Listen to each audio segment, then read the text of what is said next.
भारत को संविधान देने वाले Baba Saheb doctor B R. Ambedkar, symbol of knowledge, भाई बाबा साहब बी.आर. अम्बेडकर के कमलवत चरणों में श्रद्धा सुमन अर्पित करते हुए इस जयंती में आए हुए सभी लोगों का नाम तो ज्यादा लेने में समय लगेगा।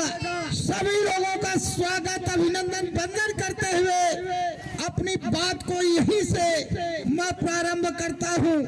जोरदार तालियों से आप बाबा साहब के जयंती पर स्वागत करें। मैं चाहूंगा साथियों, जो बाबा साहब ने उस समय कहा था, जो समाज शिक्षित नहीं होगा उसका सामाजिक स्तर नीचा होगा, और जो समाज अपने पूर्वजों की कदर नहीं करेगा उस समाज के लोग कभी तरक्की नहीं करेंगे। इस बात को मद्देनजर रखते हुए महात्मा ज्योतिराव फूले साहब अपने पत्नी श्रीमती सावित्री देवी को घर पर ही 8वीं कक्षा तक पढ़ाकर शिक्षा का दरवाजा खोला। तो आप लोगों से एक निवेदन है, आप लोग इस जयंती के पावन अवसर पर एक संकल्प लेकर जाइएगा। आधी रोटी खाएंगे, बच्चों को पढ़ाएंगे, ये संकल्प आपका होना चाहिए, क्योंकि आप सभी लोगों से ये भी जानते हैं बाबा साहब ने कहा था, शिक्षा उस शेरनी का दूध है जिसने पी लिया वो जिंदगी भर दहाड़ेगा। शिक्षा एक ऐसी चाबी, सुनहरी चाबी है जिससे हर बंद दरवाजों के ताले खोले जाते हैं। और बाबा साहब ने उस समय 3 महामंत्र दिया था, शिक्षित बनो, संगठित हो, संघर्ष करो। शिक्षित बनो, शिक्षा एक ऐसी व्यवस्था है, एक ऐसी चाबी है जिससे हर बंद दरवाजों के ताले खोले जाएंगे। शिक्षा स्वावलंबन की कुंजी है, साहित्य समाज का दर्पण है, संगठन मकान है, सुरक्षित स्थान है, ईंट है सदस्यता, सीमेंट इसकी एकता, मेहनत ईमानदारी कर्म इसकी शान है, संगठन मकान है, सुरक्षित स्थान है, और संघर्ष संग्राम जिंदगी है, लड़ना उसे पड़ेगा, और जो लड़ नहीं सकेगा आगे नहीं बढ़ेगा। इतिहास कुछ नहीं है, संघर्ष की कहानी, राणा शिवा भगत सिंह, झांसी की वीर रानी।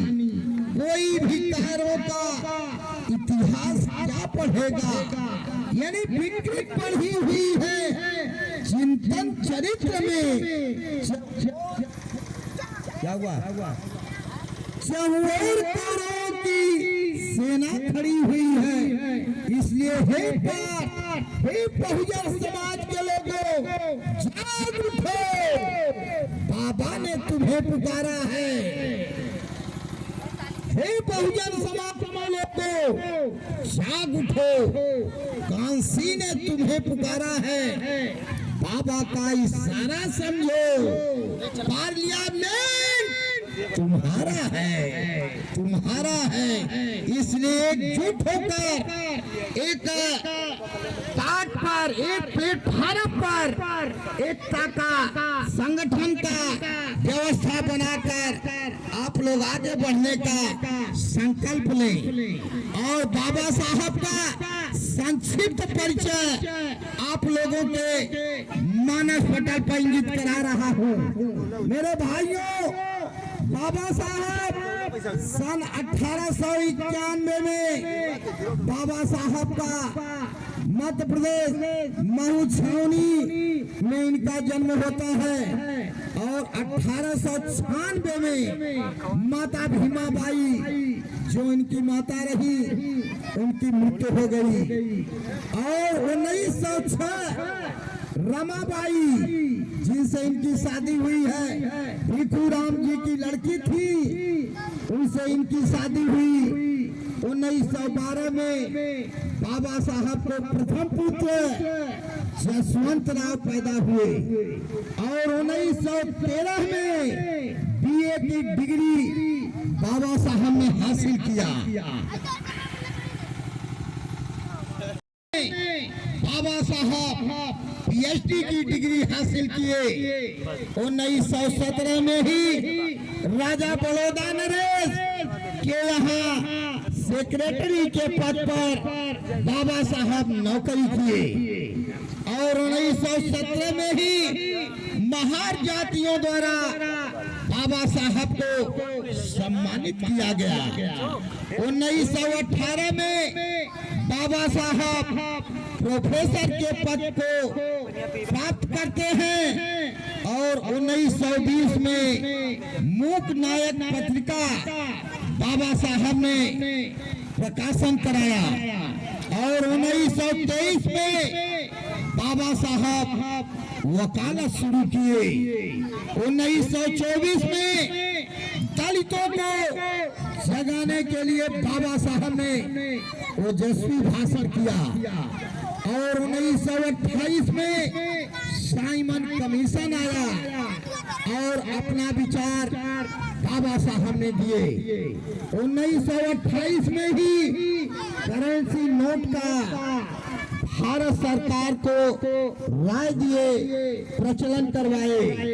जिस करेंसी नोट के लिए आप लोग शादी विवाह में परेशान रहते हैं, बाबा साहब ने सन 1928 में ही करेंसी नोट का प्रचलन कराने के लिए रिजर्व बैंक ऑफ इंडिया को सलाह दे दिए।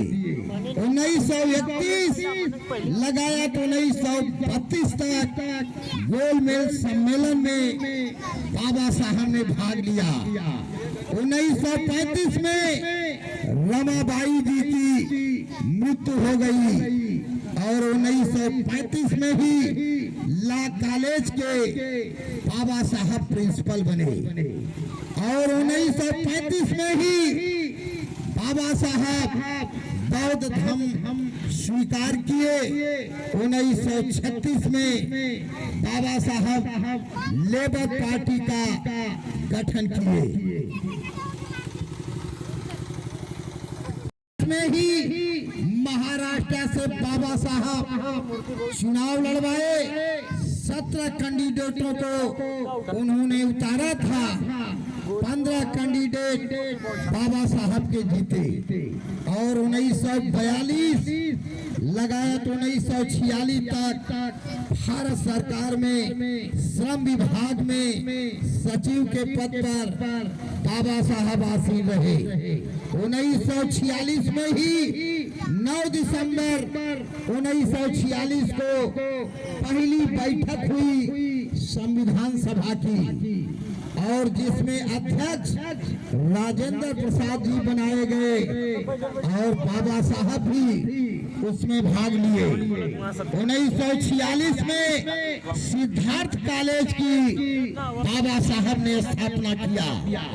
1947 में 29 अगस्त 1947 को 7 लोगों की कमेटी बनी जिसमें अध्यक्ष पद पर डॉक्टर B.R. अम्बेडकर यानी बाबा साहब को आसीन कराया गया और उसमें सदस्य क्रमशः आलवी जी, स्वामी प्रसाद जी, आयकर जी, K.R. मित्तल साहब, टी.के. साहब, मोहब्बत साबुद्दीन जी, A.K. खेतर साहब, ये 7 लोग उस कमेटी के मेंबर रहे और 28 नवंबर को भारत देश का संविधान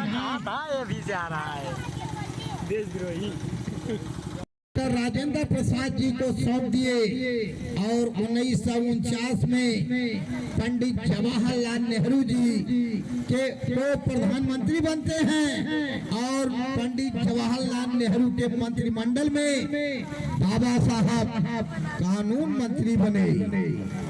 1949 में फाउंडेशन ऑफ पाकिस्तान नामक किताब लिखे।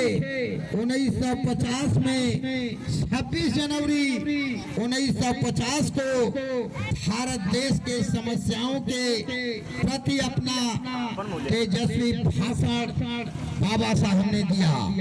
1951 को ही हिंदू कोड बिल को लागू न करने के वजह से बाबा साहब अपने पद से इस्तीफा दे दिए और 1952 लगायत 1954 में एमएलए का चुनाव बाबा साहब लड़े। लेकिन अफसोस की बात है वहां की जनता ने बाबा साहब को चुनाव हरा दिया और 14 अक्टूबर सन 1956 को नागपुर में 5 लाख अनुयायियों के साथ बाबा साहब बौद्ध धर्म स्वीकार किए।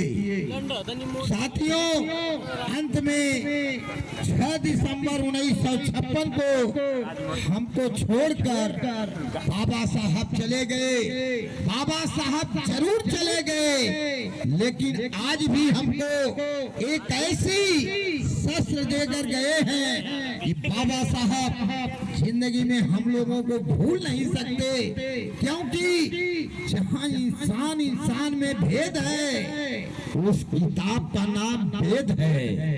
जहाँ इंसान इंसान समान है उस किताब का नाम संविधान है।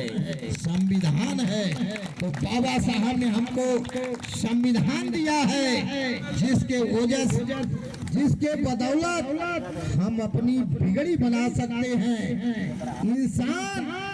इंसान एक ऐसी चीज है, इंसानियत इंसान को इंसान बना देता है, लगन हर मुश्किल को आसान बना देता है। लोग यूं ही नहीं जाते मंदिरों में पूजा करने, आस्था ही तो पत्थर को भगवान बना देती है। तो हम लोगों के भगवान बाबा साहब B.R. अम्बेडकर हैं। एक बार सम्मान में जोरदार तालियों से स्वागत करें। धन्य है बाबा साहब और धन्य है लोग। कोई वेद लिखा है, कोई कुरान लिखा है, कोई गीता बाइबल लिखा है, लेकिन जिस चीज से देश चलता है बाबा साहब ने संविधान लिखा है। संविधान लिखा है। इसलिए मेरे भाइयों, तूफान के जो रेगिस्तान है जानते हैं, रेगिस्तान के तूफान कभी रुकते नहीं। रेगिस्तान के तूफान कभी रुकते नहीं। समंदर के पानी कभी रुकते नहीं। समंदर के पानी कभी सूखते नहीं। आप लोग बाबा साहब के वंशज हैं, किसी के सपने आप लोग रुकते नहीं, झुकते नहीं। ए माइक से मारो।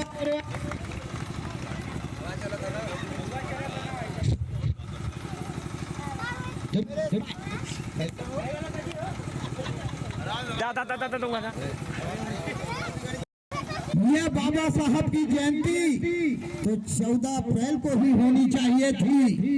कतिपय कारणों से हमारे घोटा ग्राम पंचायत के लोग नहीं मना पाए, लेकिन 14 अप्रैल क्यों प्रसिद्ध है आप लोगों को बता देना जरूरी समझ रहा हूँ। 14 अप्रैल को बाबा साहब B.R. अम्बेडकर का जन्म हुआ। बाबा साहब और ये भी जानते हैं बाबा साहब अपने पिता के 14वें संतान हैं। बाबा साहब यानी 14 भाई बहन थे। तो बाबा साहब अपने पिता के 14वें संतान हैं और 14 तारीख को ही मकर संक्रांति मनाई जाती है, जिन्हें आप खिचड़ी कहते हो। और 14 तारीख को ही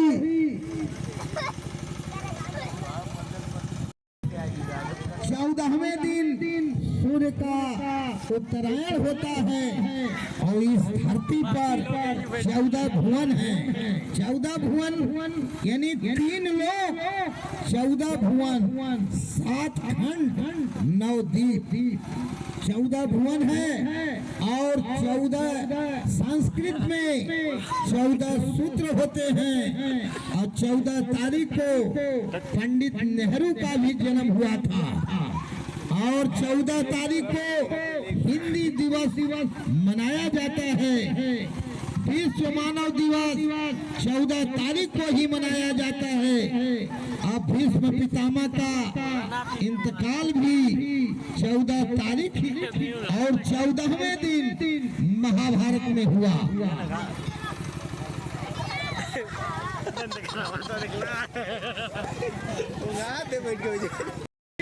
आप अपने शिष्य व्रत से 14 करोड़ गुरु दक्षिणा बाबा साहब लिए थे।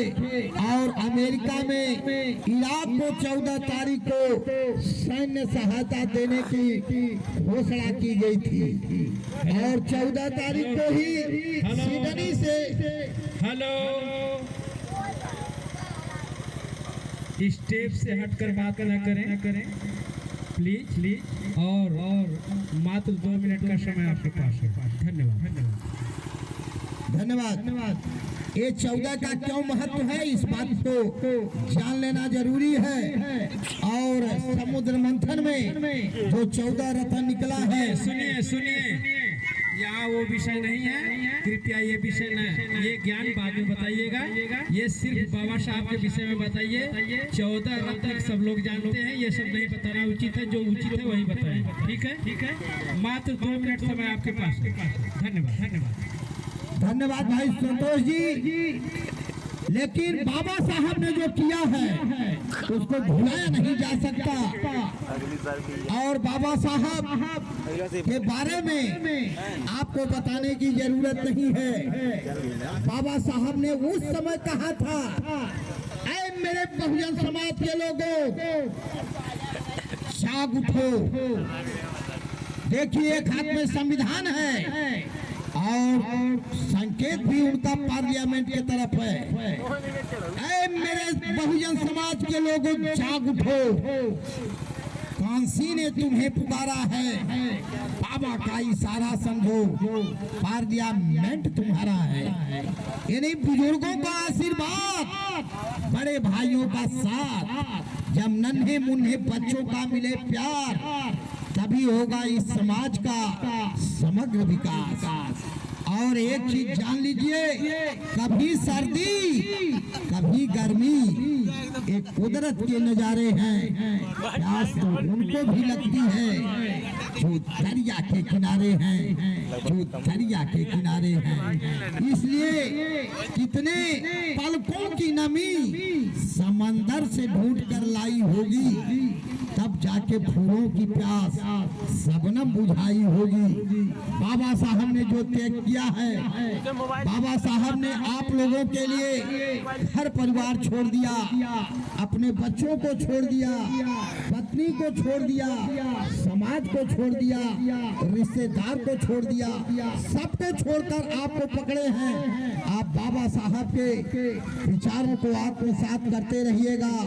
यदि बाबा साहब के विचारों को आप लोग आत्मसात किए, आप लोगों की बिगड़ी बन जाएगी और आप लोग निश्चित रूप से आगे निकल जाएंगे। इन्हीं भावों के साथ ढेर सारी आप सभी लोगों को शुभकामना देते हुए आप लोग बाबा साहब की जयंती मना रहे हैं। आप सभी लोगों को बहुत बहुत शुक्रिया, बहुत बहुत धन्यवाद देते हुए गंगा की कसम, जमुना की कसम, सतलज लालच का मुहाना बदलेगा। अगर बाबा साहब के विचारों को आप लोग ध्यान से आत्मसात करके उनके नक्शे पर चले, आप लोगों का जमाना बदलेगा। इन्हीं भावों के साथ बहुत बहुत शुक्रिया, बहुत बहुत धन्यवाद। आपने मुझे सुना।